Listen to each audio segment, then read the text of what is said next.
those headphones up right now!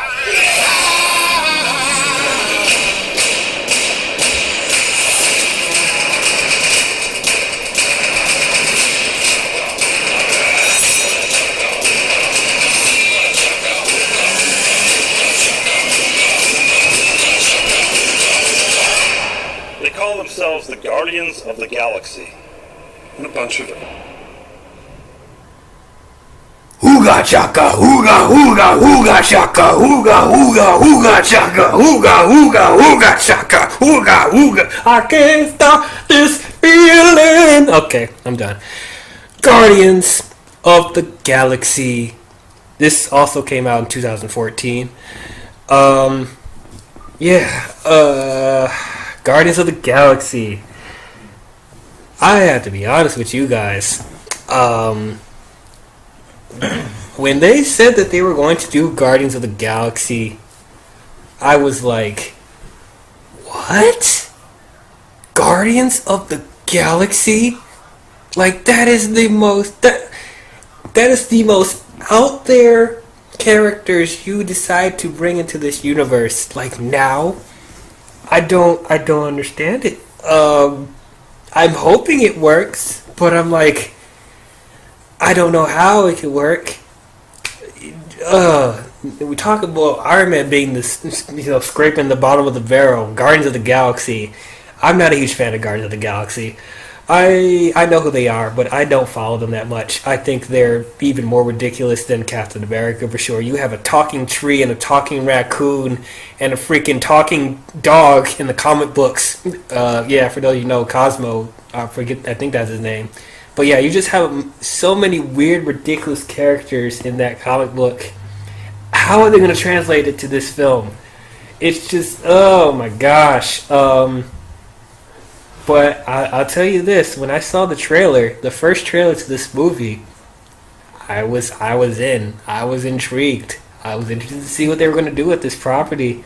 I still wasn't fully sold on talking raccoon and talking tree, but I'm like, we'll see how it goes. And Bradley Cooper was voicing Rocket Raccoon, and Vin Diesel was voicing Groot. I'm like, oh my gosh, this is going to be so freaking weird.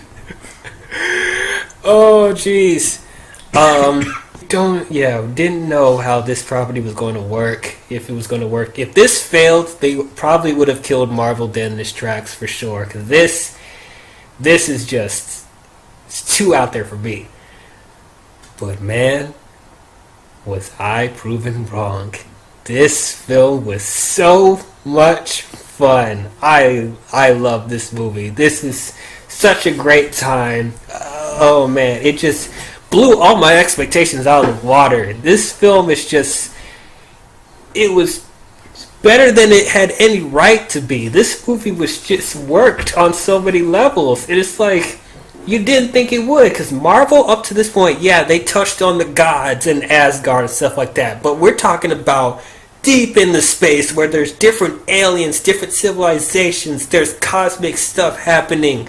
Like, they didn't really get this far into the universe like this.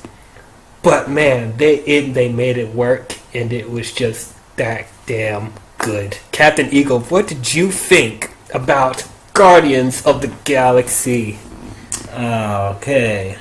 Well, you remember how skeptical I was when this first came out. I remember when the trailer came out, I was kind of a hater, without really, like giving it a chance first. So I was like, oh, this is so stupid. What the hell is this? Like, talking tree and a talking raccoon. How am I supposed to take this seriously?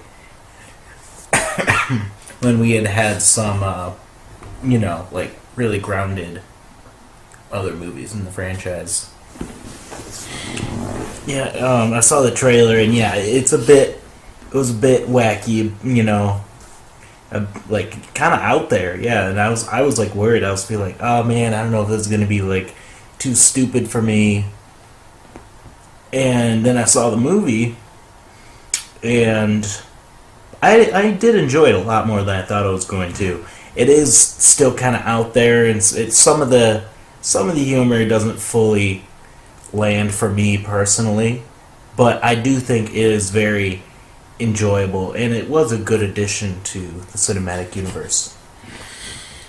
Okay, so I'm just gonna say right now, I don't know what you're talking about when you say the humor didn't work the whole time, because the humor for me worked like 99% of the time. Okay, so I'll admit, yeah, there's like one or two jokes in the film. There was a few jokes where I'm like, okay, that was a little corny. But for the most part, I thought the humor in this film worked a lot. And this is a property where I think the humor fits the best. Because, like, up until this point, when you're trying to insert this kind of humor with the heroes on Earth, like Iron Man and Cap, it doesn't fit as well. But we're taking this property that's so weird and so out there, inserting this type of humor into this film, I think fits the best, and you're not taking out of it, because I couldn't take this film seriously if they tried to. Yeah, I agree with you there that this humor does work the best. It'd be weird playing it straight. You just have so many strange properties. It's hard for it not to laugh at it. And it's like the movie's self-aware, and it's having fun with itself, and it should.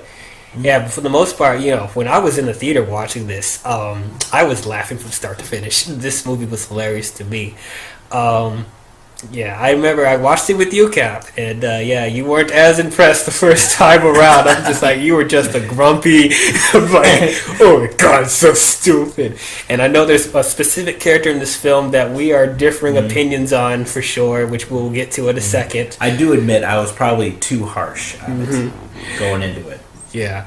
But yeah, we'll just go by the characters one by one. Chris Pratt as Star-Lord, Peter Quill.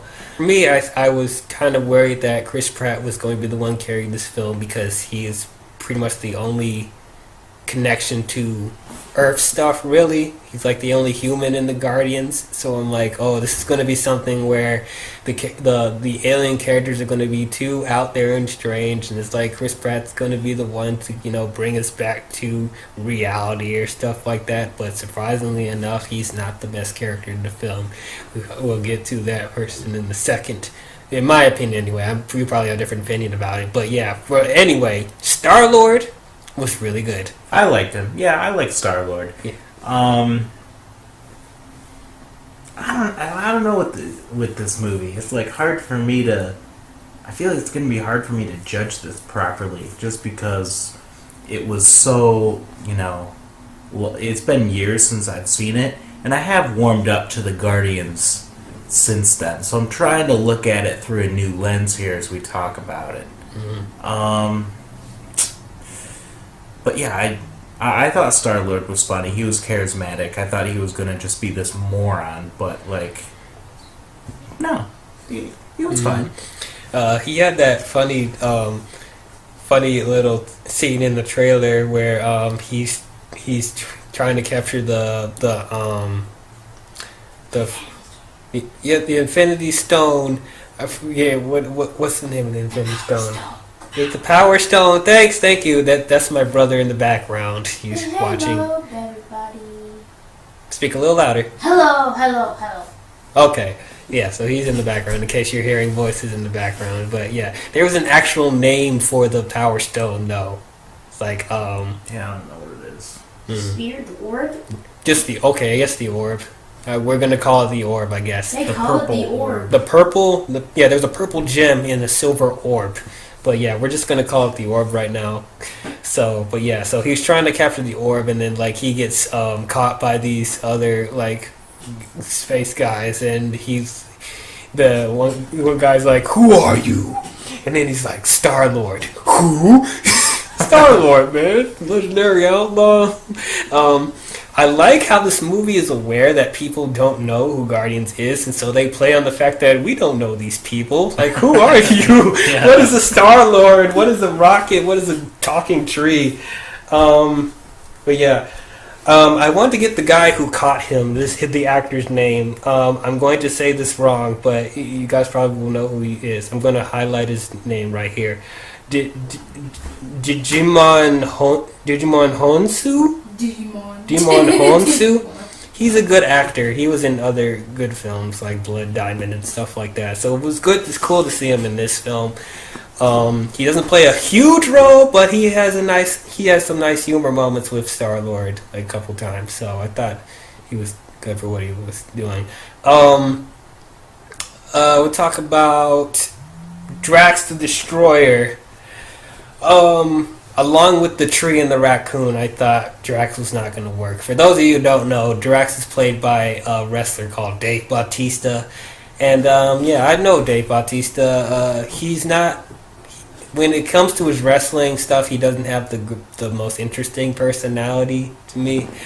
He was pretty bland. And you know how I feel about certain wrestlers like coming to do films. Sometimes it works, sometimes it doesn't. Not everyone's The Rock. Triple H. Jesus Christ. Blade Trinity. Blade Trinity. Oh, Jesus Christ. Oh, man. So I was thinking it was going to be another Triple H. It's going to be another disaster because, Dave Bautista is just not that great of a actor to me. Not saying anything about his wrestling. His wrestling's pretty good, but just acting-wise, I was just scared. But surprisingly enough, I love Drax in this film. He worked really well, and it's not really because of his acting ability. It's the fact that this character was able to hone to his strengths pretty much, because Drax is like a hothead and just a musclehead for the most part, and he's like single-minded about stuff. And also the Drax character doesn't know metaphors, and so everything goes over his head whenever we do like figure of speech. He doesn't understand how that is, so he takes everything very literal. And so when it came to that, it really helped to work with Dave's strengths. It didn't ask too much out of his performance, which is a good thing. It's not really a bad thing. It's just when you know how to work to the strengths of an actor, that's how you'll get a good performance out of people. And Drax is a good example of that. Although I do think he's become, a good actor. Yeah. Today he's morphing into a fine actor. I think if they give him more of an opportunity to do other roles, I think he will do really well now. But yeah, definitely surprised me for sure. Yeah, he surprised me too. I liked him. I wasn't sure what I was going to think about any of the Guardians, except I knew I was going to like Gamora because I'm a fan of Zoe Saldana, so I knew she was going to do well. Yeah, I'm a fan of Zoe Saldana too, and I thought she was pretty good. Mm-hmm. Surprisingly enough, though, I kind of had the most issues with her.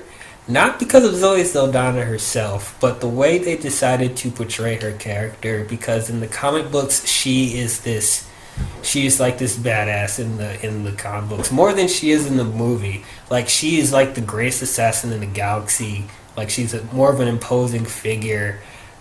She's not as emotional as Gamora is in this movie. And some people will say, well, why is that a bad thing? Wouldn't you want more emotion and humanity? Yes. But the problem is that I felt like her character wasn't consistent, because there are times where there are highlights of her being the greatest assassin in the world. I mean, in the galaxy. And then there's times where she forgets that she's the greatest assassin in the galaxy, and she's like, oh my god, you can't do this. Please, you can't. No. I'm like, come on, guys. Like, to me. I know other people probably don't feel that way, but, it was just kind of a little bit of a step down when it came to the comic book stuff. So, that's just me. Did you feel that way a little bit, or am I just like, it's just me? Yeah, I mean, I kind of remember her being a bit too whiny sometimes and stuff. Yeah. I mean, she was better in the second one. They approved. Oh yeah, she was much better in the second film. But yeah, for this one, I thought she was good though. I still enjoyed her. Okay, so yeah, let's talk about the elephants in the room, or should we say the tree and the raccoon in the room. Rocket and Groot. These two, if these two could have been a disaster for sure. I was scared. Like I don't think any movie has really done this before, having a talking tree and a talking raccoon be like main central characters in a film like this. Didn't know how I was going to take this seriously, especially when Groot only says 3 words. But I gotta tell you, to me, they are the MVP of this film, especially Rocket. They are so great. I'm just blown away. And even though I knew that Vin Diesel and Bradley Cooper were voicing these characters, I forgot that it was Bradley and Vin, because I only saw Groot and Rocket the whole time. They literally kept stealing scenes from everyone every time they're on screen to me. But yeah, it's just like they completely blew me away. And Rocket is just like, man, he's like, to me, almost on the same level as a Tony Stark. That's how charismatic he was. And this is a CGI character. A little animal is just almost as charismatic as Tony. Didn't think that was going to happen. And then we talk about Groot, which we will probably disagree about a lot. But the tree said freaking 3 words. And I felt so much emotion from that tree saying those 3 words. And I didn't think I was going to. I felt he was just as much of a character as everyone else. Even though he's not as smart as everyone else. He's not as experienced as everyone else. And yeah, he sometimes he does act like kind of a dog, like a puppy. But it's like you still felt like, you still ended up caring for him for some reason, even though he doesn't talk like everyone else. It's like he was the heart of the movie, and I didn't think I would even say that, but he is. Especially towards the end. I'm gonna jump towards the end real quick when he is in that freaking nest bubble and he says, "We are Groots." Who fucking cares? What? Oh, big deal. What do you mean? Big deal? What do you mean, big deal? What do you mean, big deal? He's sacrificing his life for the Guardians. Okay, Mr. Grumpy. Anyway, so who cares if he dies? He'll just grow back again and again and again. You, shush. Why? I'm just getting the viewers' facts. Okay, whatever. Okay, Mr. Grumpy Pants. Let's talk about what are your thoughts on Rocket and Groot then? Okay, Rocket is great. I thought he was going to be really stupid, and I was also surprised, and I thought he was so entertaining. And yeah, he stole a lot of scenes for me. Yeah, he was like really charismatic. Yeah, so I am totally on board with that. Groot, not so much. I don't hate Groot. I've warmed up to him sort of, but he only works sometimes for me. He's a mixed bag. I don't know. It's just kind of stupid sometimes. Like I am Groot. Like, there's only so much you can get out of him from I am Groot. I don't know. I'm just... I don't know. I'm trying to not just completely throw him out.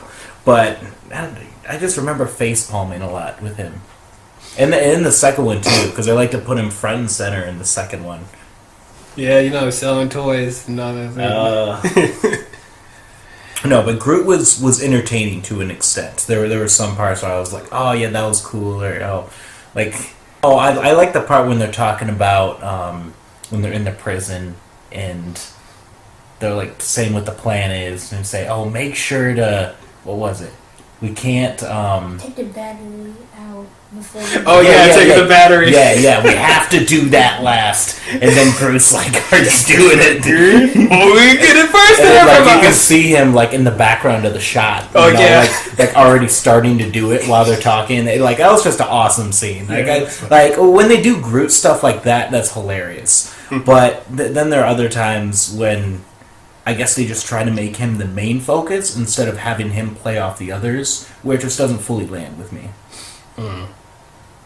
I can see what you mean with that. It's for some people that appreciate the cuteness and like that type of stuff, I see that working for them. But for him just working by himself, like he does have a limited stuff to go off of. So when he is working off a rocket and stuff, that you can see more stuff coming out. Yeah, I definitely like it when they're working off of each other. And he is cute at times. It's just, I'm not like crazy over Groot like some people are. So one thing that really made this movie stand out from most Marvel films is like how they designed the overall space and different aliens and different cities and stuff like that. That was just really cool to see. Like you see all these different civilizations and different galaxies and different planets. It's just probably the most unique film I've seen up to this point because, like I said, all the stuff was just grounded on Earth, but it's like when you're exploring different planets and stuff, you get to be more creative on how the aliens are designed and all that stuff. So that was really cool to see, and it was vibrant, it was colorful, it was definitely do like the visuals in this movie were outstanding. The director of this film, James Gunn. I don't like James Gunn. I didn't like James Gunn. He did that one movie called Super. That's the only film I saw from him before this, which I thought was really bad. And he wrote this live-action Scooby-Doo movies, and I'm just like, oh my god. Why is he directing Guardians? Oh no, this is gonna be a disaster. But you know what, James Gunn, you did a good job. You did a really good job. I'll admit it.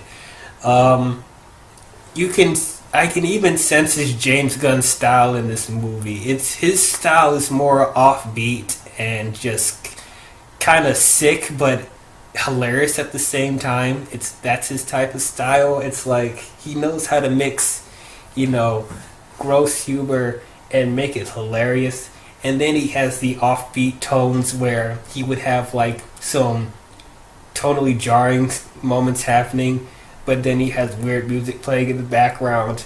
Like you could feel his overall flamboyantness in this film. It helped give this movie a specific style. From what, like for example, when the Guardians get caught by the Nova Corps and they're on this prison planet, I think, and they're being taken to their cells, and one of the prison guys takes Star-Lord's freaking music thing, and they're listening to "Hooked on a Feeling," and it's like he's trying to get the thing back, but he gets tased a whole bunch of times, and then you just hear "Hooked on a Feeling" in the background. He gets brutally tased. It's just like, and then there's the whole montage of them getting ready to be be imprisoned and getting on the outfits and getting showered and stuff like that. It's just overall, I think James Gunn helped bring, a certain uniqueness to the film. He even did the action sequences really well, because he doesn't really direct action.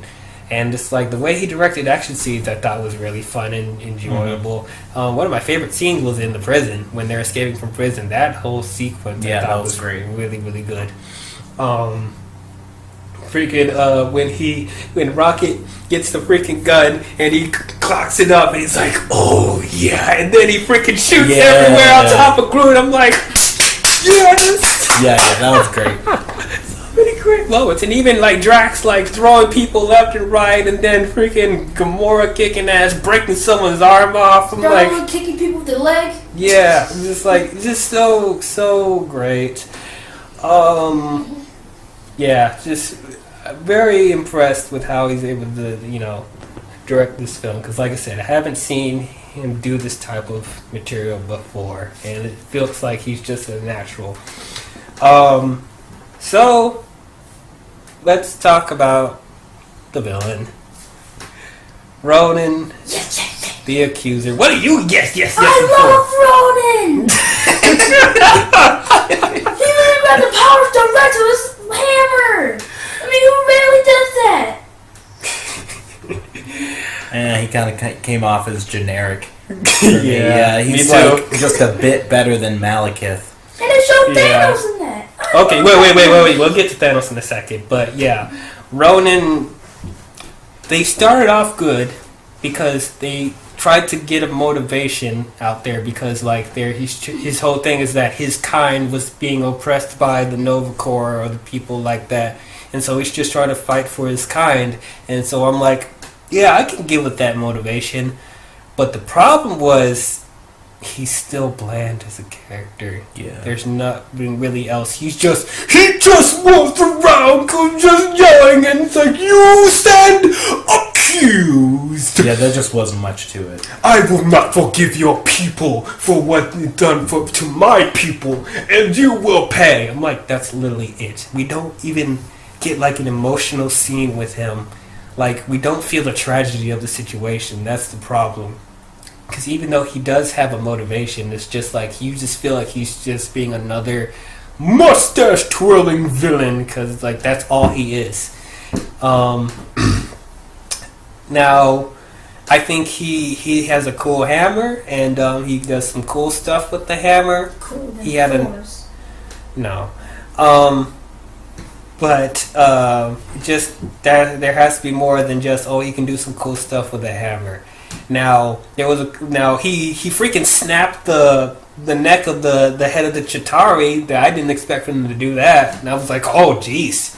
He's like, he kept yelling, lower your tongue, and then he just waves his hammer, and then he just right in front of Thanos. Oh, I forgot about that. Mm-hmm. He's like, yeah, because he's talking to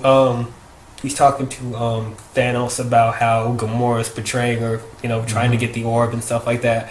And he's just like, I only ask you take this matter seriously. And boy, I did not expect for them to actually show Thanos in this film. Yeah, that was great. Yeah, I thought they were just going to have his back turned the entire time, but he turned around that chair. It's like, the only matter I do not take seriously, boy, is you. I'm like, oh, Thanos! Oh my god! Let me tell you something real quick. Thanos looked imposing as hell. What did they do? What happened? They fucked it up. Now it's purple Josh Brolin. But yeah, okay. So we probably will have a controversial opinion on this, but we don't love his design in Infinity War right now. We're looking at the trailers and like Cap said, this is a purple Josh Brolin pretty much. They improved the CGI more, but it's just like you still don't feel like he's as imposing as he was with his previous designs. But this design in Guardians is my favorite one. Yes. I like, you literally look into his eyes, which is freaking black, and he has like blue like pupils or something like that, and he looks bigger, he looks menacing, he looks experienced. Like, I was legit scared of him for a second. When he came on screen, I'm like, oh man, the Avengers will piss their pants. Yeah. Like, yeah, his design in Guardians I feel is the best.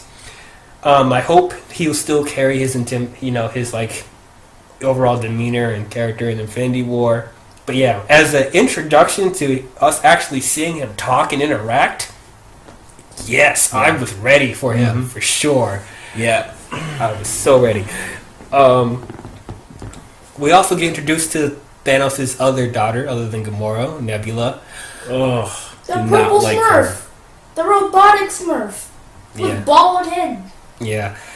I didn't care for her in this movie, honestly. She was just brooding the entire time. Yeah, she was really annoying. She was irritating. Yeah, I hate Gamora because Thanos always chose her over me. And then that's all she was in the movie. Butthurt bitch. Yeah, she was a lot better in the second film, which we'll talk about. Yeah. I still don't really like her that much, but she was better in the sequel. Mm-hmm. Oh, we didn't talk about Yondu. I like Yondu. Oh yeah, we're about to get to Yondu. Yeah. He was great. Yeah, he was a lot different than his comic book interpretation because he wasn't the yellow belly, the tongue like this, and no, he was a noble, like he had a noble voice, commanding presence like that. But this one is a completely different interpretation. How was he supposed to be in the comic? He's supposed to be first of all, he didn't have a country accent, and he was more of a heroic figure, like a Captain America a little bit, or Silver Surfer. And he had a bow and arrow, actual bow and arrow. He didn't have the arrow that he can command when he whistles. But I'll have to say, I like this interpretation more. He was more of an interesting character. He was more charismatic, and I like the whistling arrow. I thought that was really cool. He freaking just smirking people left and right with the whistle. I thought that was just cool. I didn't like that his fin on his head was so short. They fixed that in the second film, but yeah, his fin, I wanted to be a little bit bigger. Just like a little bump. Just a little bump. Yeah, but yeah, Yondu, I thought was really good. Yeah. I already knew how he was going to... I didn't know the character, but I knew how he was going to be going in, because I was familiar with Michael Rooker, because he was on a TV miniseries called Meteor, and then he was also in The Walking Dead. So watching this, it's classic Michael Rooker. He was just really entertaining. He's like one of those like bad guys, that you just love to hate. But in this, he's more of an anti-hero. Yeah. I would say the one thing that needed to work in this film for this movie to be good is the interaction between all the Guardians. If the chemistry between all these very vastly different characters didn't work, the movie wouldn't work. But I would say the best moments in this movie are when the Guardians are interacting, having all these different, characters interacting off one another, and even when they're just arguing and stuff like that, it's fun to watch. Because you can just feel the chemistry, even though they don't like each other at first. But it's like you still enjoy them bantering and stuff like that. So overall, I bought them as a team. By the time the movie was over, I'm like, yes, this is. I did too. Definitely a team. And I felt this did a better, something that did better than the Avengers. Oh my God, something that better than the Avengers. Ooh, yes. What's that? What is that? The movie was able to stand on its own, and was able to bring 5 different characters together as a team without having other movies to build it up. Yep. Yeah, I agree with that statement. I would say if you didn't watch any other Marvel film before this, you wouldn't be lost at all. So that's the best thing. That's like the best thing for the MCU. If a movie can stand on its own and you don't have to watch other films, that really helps it. And then along with Thanos, we saw the Collector. So we're talking about the Infinity Stones. Right. Now, I said in Thor: The Dark World in the post-credit scene, I didn't like his overall gimmick and design, whatever. But I actually started to warm up to him in the context of the film. Who was the actor playing? Benicio del Toro. Yeah. So he was fine. I kind of liked him. He only was there to exploit out exposition about the Power Stone, and that's pretty much it. Yeah, so for that, okay, sure, it's just helped to get the plot along, and that's it. I'd say going back to the action, that whole climax at the Nova Corps thing with all the ships, battling the Kree, that was really cool. It was very big, like Star Wars level big. It's just all this colorful stuff happening, and it's like, for me, I didn't feel lost in the shuttle, even though there was a bunch of stuff happening. And then you have the Guardians trying to infiltrate and stop Ronan with the Power Stone. That whole sequence was good. And then, of course, going back to the scene that you didn't like when they're trying to escape the ship and they're about to get blown up, but Groot turns into a giant nest ball to protect them. And then Groot is like crying and it's like, why are you doing this? Rocket is crying. I'm sorry, Rocket is crying. And then he's like, why are you doing this? And then Groot's like, we are Groot and you just don't like it because you're a grumpy, sour goat. Then he died and had his baby. It's just cheesy. That's the whole flow of the movie. It's cheesy, but it's like, I felt it, man. The heart was there. That's what I felt. But then he died. I get it. I get get it. I know why people like it. Okay. Yeah, I'm not gonna. No, I don't completely hate the scene. I'm being a little harsh on it, but yeah, it's fine. Yeah. Yeah, it's just like the tree doesn't work for everyone, and I get that because I even know some people that don't like Groot at all. So, all right, well, I could see what it's talking about. It's just kind of too out there. Even Rocket people don't like Rocket. Ah, no, Rocket's hilarious. Yeah. Except he's kind of too much of a dick in the second one. Yeah, he is. He hooks us up in the middle of the boss battle when Yandu talks to him. That's true. We'll get to that in phase 3. Mm-hmm. But yeah, speaking of Rocket, there is a little thing in the middle where I think he's drunk or something, and he gets emotional, and he's alluding to the fact that he was an experiment and he was like being messed with numerous times, and that's how it became who he is. Just a little glimpse of that. Put it back together, put it back apart, put it Broken back and together. broken and put back together, exactly. So yeah, that was nice. I like that, even though this movie was hilarious, there were times where they just slowed down and had emotional moments like that, so you actually feel some weight to their character. It's not just ha ha ha the whole time. Mm-hmm. Even with Star-Lord, because in the very beginning of the film, like when Star-Lord when Peter was a kid, he sees his mom die from a tumor and just watches her die. Don't talk about that. We'll talk about that in the next one. But yeah, just that whole scene took me off guard, because that's the first thing we see from this film, and I'm thinking, oh, it's going to be starting funny, but no, it starts heavy. I'm like, oh my god, he just watched his mother die, like, man. And then he gets scooped up by Yondu from a ship right after. That is tragedy, and he never returned to Earth ever since. And like, remember, he's a kid at a time too, like Captain America, because that happened in like the 90s, I think, or the 80s. The 80s, yeah, 70s or 80s. So yeah, that's just tragedy right then and there. And then you have Gamora, who is like the adopted child of Thanos, along with Nebula, and pretty much trained from birth to be this killing machine when he doesn't want to be. And you have the whole dynamic with Nebula, but it doesn't go into it as much as it does in the second film. But you have that rivalry going on. And then you have Drax, where Thanos, hires some people to kill Drax's family, his wife and his daughter. Or actually, I don't think they hired him to kill them, exclusively, but I think they were just caught in the line of fire, I guess. With Thanos commanded an invasion of their home or something like that, and the wife and the daughter got killed in the process or something like that.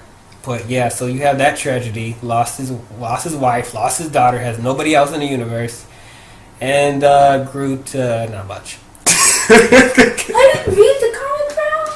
Yeah, that's the comic book, but we're talking about the movie. The movie didn't really have anything for Groot, really. He was just a companion of Rocket, so there wasn't really much tragedy there, which I don't think they needed it, because it's, there's not much to go off of. Wait, did they ever explain how Groot got with Rocket? No. No. No? Yeah, because I've wondered that. Well, they were...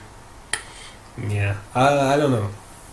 I don't know if they'll talk about it in 3 or if they do a spin-off, or I don't know. But yeah, they never explain. It's like a Han and Chewie type thing. Well, now they're going to have a backstory with Solo. Not my Han Solo.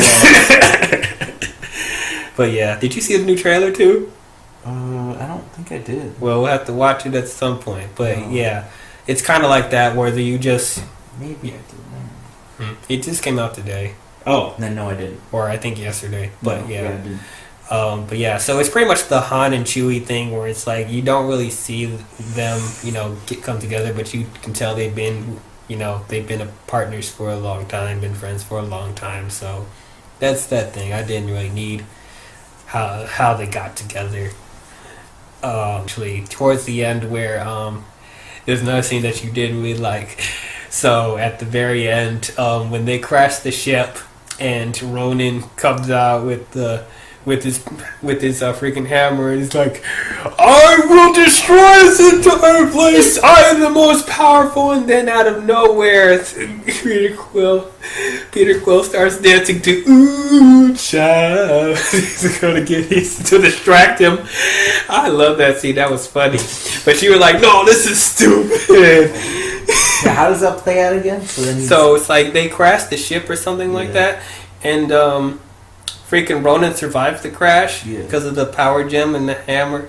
And so he's like, "Oh, you failed, and now I will destroy everything with my hammer." And he's about to do something, and then Quill just starts singing and dancing. "Ooh, child." Something. Yeah, he starts dancing, and while he's distracted, Drax and Rocket gets like a cannon or something. And Quill's like, and then Ronan was like, "What are you doing?" And then Peter's like, "I'm distracting you, Terra Blossom." And then Rocket and Drax freaking fire the cannon at Ronan's hammer to destroy the hammer, and the power gem gets free. And then Peter Quill catches the power gem before it drops, because if it hits anything, bad stuff happens. Yeah. But yeah, so he catches it, and it's like it's said if anyone touches the gem, they'll get corrupted or die from it. But he's able to survive from it because he's part celestial. Spoilers. So he's holding on to the gem, and then Drax, Gamora, and Rocket try to hold on to him to balance the power being transferred, and then he freaking uses the power of the gem to destroy and vaporize Ronan. Ronan should have done. He should have grabbed one of those hands, so the power could go to him, and he can still destroy stuff. They were distraught in that moment, so I wouldn't have a thing with that. But that's how that scene played out. So you just didn't like how they were distracting him. I don't know. Yeah, again, maybe I was being too salty because I thought it was like kind of just too cheesy. But that's it. That's like the style of it. This was like the first Marvel film in the franchise that was like overly, humorous. You know, so now we're kind of used to it. Yeah, and it's not. That's not a good thing always. So I guess maybe that's why I had such a negative reaction to some things. I still enjoy the film. I still enjoy the movie. But no, I did like where they were all holding hands and transferring power. So I really like sharing the power. I thought that was cool. That was cool. So yeah, that's I think we covered everything. Some special guest appearances from John C. Reilly and Peter Serafinowicz. I think I said their name wrong, but they were members of the Nova Corps, and Glenn Close was the admiral of the Nova Corps. So it was cool to see them in the film. Nathan Fillion. Who's he? Yeah, I didn't know Nathan Fillion was in this movie. I think it's a cameo. I think he was probably one of those alien cameos or something like that. Yeah. But yeah. It's funny Nathan Fillion's in this movie because this movie has a Firefly feel to it, for sure. Oh my gosh, revive it or make another movie, please. Yeah. Yeah. I want more Firefly, please. Because Serenity broke my heart. Come on, Serenity was good. It was too painful, man. Oh man. No, I get it. Well, yeah, so I think that's our overall thoughts. I guess the only thing to talk about now is the end credits scenes. So the first scene was Baby Groot. After he got blown up, he can sprout again. So that's right. He was just a little thing. Yeah, he was just a little thing in a pot. It's not Groot. It's his baby. You know what I mean, Baby Groot. Anyway, he's dancing to Michael Jackson's "I Want You Back." And he's dancing behind Drax. He's cleaning his knife, and he looks back, and then Groot freezes. that was a funny little touch there. And then the very end credit scene is we're back at the Collector's place, and it's all destroyed from the Guardians encountering the Kree. Yeah, what was the girl who grabbed the Phantom Stone that all blew up? The girl that's working for the collector holds Infinity Stone. Oh. And then she blew up with the rest of the thing. Oh yeah, that's right. Yeah. So yes, you're right. So yeah, there was a girl that tried to grab the Infinity Stone, but everything exploded in the collector's place. And so it's the aftermath of that. Collector's all groggy and stuff like that, and then and then Cosmo licked him on the Cosmo face. the dog makes a cameo appearance and licked Collector's face. Howard the Duck made a cameo. Yeah, he's like, why you let that dog lick you like that? Gross. Birds go down. I'm like, Howard the Duck. Howard the Duck is in a Marvel film. What is going on with the world? Marvel Cinematic Universe. Marvel Cinematic Universe. That was a nice touch there, because for people who have seen Howard the Duck, you know how painful that movie is to watch. Saw the Nostalgia Critic review. That's all you need to see. That movie was, oh my god, really bad. But I'm glad that James Gunn was able to find a way to have someone like Howard the Duck in this film, and I think he fits perfectly in the movie. He made another cameo. In 2, which we'll talk about next week. But yeah. So, overall, that is our thoughts on Guardians of the Galaxy. What a surprise this film was. It is one of my favorite films in the MCU, and I thought this was going to be a complete disaster.